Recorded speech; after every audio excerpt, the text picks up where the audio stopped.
Bonjour à tous, bienvenue dans la revue d'actualité de ce 4 février. On démarre par la tanière Throwback Chan. Le 4 février 2023, le Sénégal écrivait une nouvelle page de son histoire en remportant son premier championnat d'Afrique des Nations Chan, une compétition réservée aux joueurs évoluant sur le continent. Dirigés par Pape Thiaw, les Lions locaux ont su imposer leur style tout au long du tournoi. 2 ans plus tard, cette victoire reste gravée dans la mémoire des supporters et marque un tournant pour le football local sénégalais. Mercato, Moridio a enfin trouvé un club. Pour ce dernier jour de Mercato, le portier sénégalais de Clermont s'est engagé en prêt à Rodez. À 31 ans, Moridio va vivre sa première expérience en Ligue 2 française. Joseph Lopi quitte Angers pour rejoindre Pau en Ligue 2 où il s'engagera pour le reste de la saison. Le milieu de terrain sénégalais âgé de 32 ans résiliera son contrat avec le club angevin dont le terme était prévu pour juin 2024.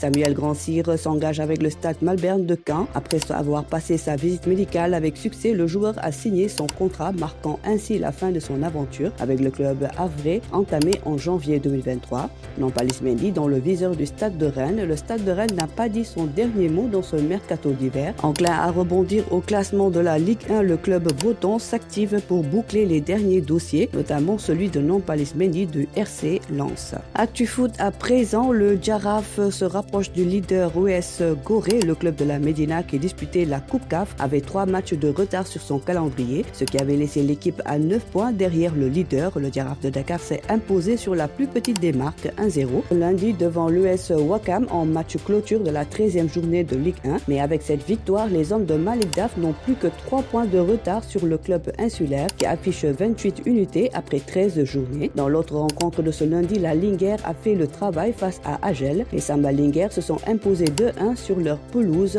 enregistrant leur 2e succès sur les 5 derniers matchs. Lambeau pour finir, Balla Gaye 2 s'en prend violemment à Modou. Je l'ai battu sous le régime de Wade et Macky. C'est une déclaration qui fera couler beaucoup d'encre dans les jours à venir. Le Lion de Guédiawaye est sorti de sa réserve après que Modou lui ait reproché de faire l'apologie de la violence dans le cadre du combat Ama Baldé Franc. Le taxant de vieux lion Modou a touché l'ego de son éternel rival qui n'a pas tardé à répliquer sur Alboura TV. Balla Gaye 2 a tapé du poing sur la table, déversant sa bile sur l'actuel roi des arènes. La suite à lire dans votre quotidien sportif wisport.com.